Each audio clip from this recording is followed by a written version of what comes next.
नमस्ते दोस्तों, स्वागत है आपका दूसरे वीडियो में पार्ट 2 में।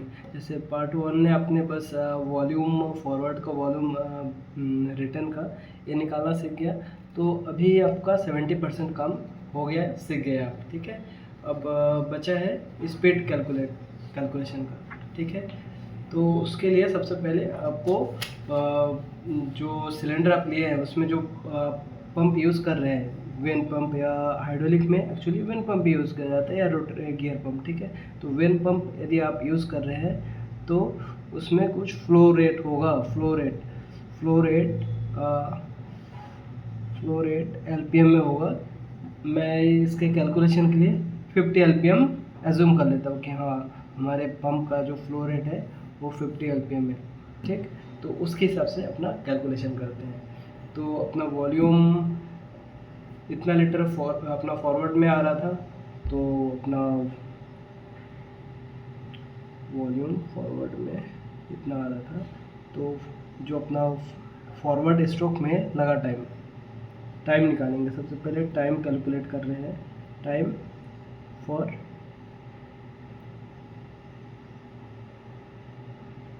फॉरवर्ड स्ट्रोक के लिए कितना टाइम चाहिए। यदि 50 एलपीएम का अपना पंप है, ठीक है, तो 50 एलपीएम का यदि पंप है, इतना लीटर अपने को तेल चाहिए था फॉरवर्ड स्ट्रोक के लिए 172। अपना टोटल तेल हम लोग दे रहे हैं 50 लीटर पर मिनट। ठीक है, 50 एलपीएम पर मिनट, तो सेकंड में कितना आएगा, मल्टीप्लाई बाई 60। क्लियर है, इतना तेल अपने को फॉरवर्ड में चाहिए। ठीक है, ये जो ये सिलेंडर है फॉरवर्ड मूव करेगा, उसके लिए उसको इतना तेल चाहिए।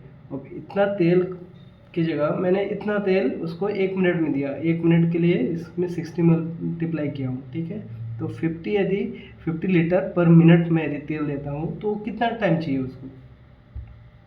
तो टाइम फॉर इसको चलिए कैलकुलेट करते हैं।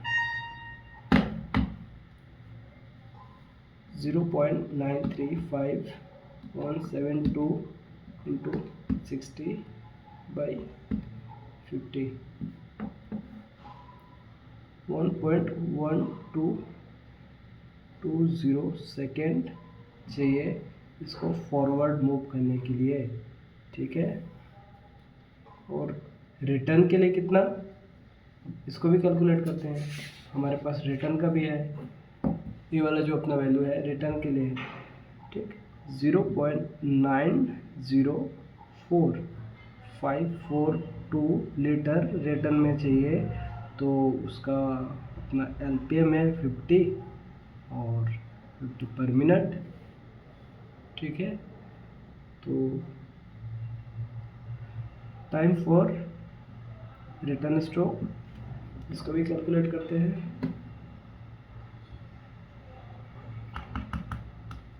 904542 1.085504। हमेशा आपको फॉरवर्ड स्ट्रोक में ज़्यादा टाइम लगता है, रिटर्न स्ट्रोक में कम टाइम लगता है, क्योंकि रिटर्न स्ट्रोक का जो स्पीड है वो ज़्यादा रहता है। ठीक है, तो अभी आपको मेन वेलोसिटी का आपको फॉर्मूला मालूम होगा। ठीक है, velocity equal to distance by time. Distance में हम लोग स्ट्रोक के लेंगे, स्ट्रोक जितना है डिस्टेंस बाय टाइम। स्ट्रोक हमारे पास दिया हुआ है वेलोसिटी, या फिर हिंदी में बोलेंगे वेग, दूरी बटा समय।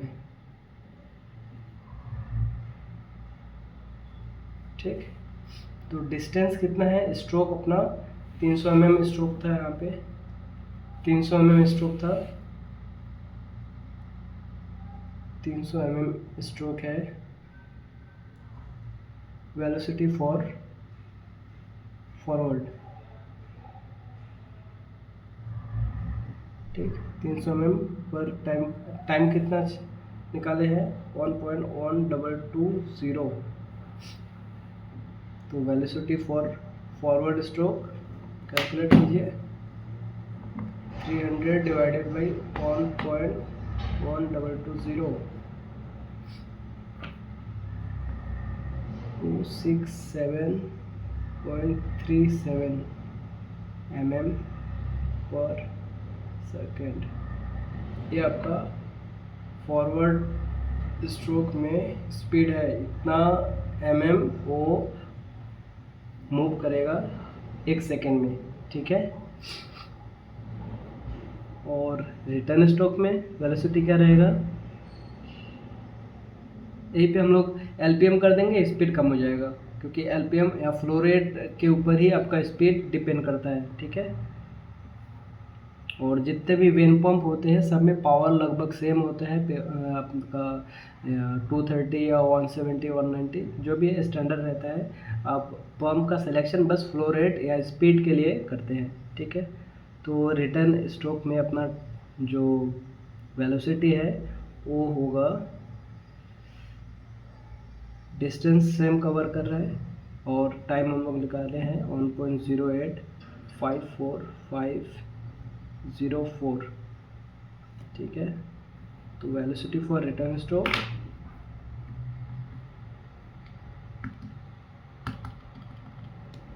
1.08540504 276.38296। जैसा कि मैंने आपको कहा था कि रिटर्न स्ट्रोक में हमेशा स्पीड ज़्यादा होती है, क्योंकि आपका जो लोड कैरी करता है वो फॉरवर्ड स्ट्रोक में होता है, तो उसका स्पीड कम रहता है। और रिटर्न स्ट्रोक में वो लोड पे नहीं चलता, वो बस रिटर्न आता है या आइडल पे रहता है, तो आइडल पे उसका स्पीड बढ़ जाता है। तो इसका 267.37 mm पर सेकेंड और रिटर्न स्ट्रोक में इतना mm पर सेकेंड। आई होप आपको समझ आया होगा, और इसको आप याद रखिएगा, नोट बना के रखिएगा, और जब चाहे आप इसको देख सकते हैं, अपना नॉलेज बढ़ाइए, ठीक है। Thank you.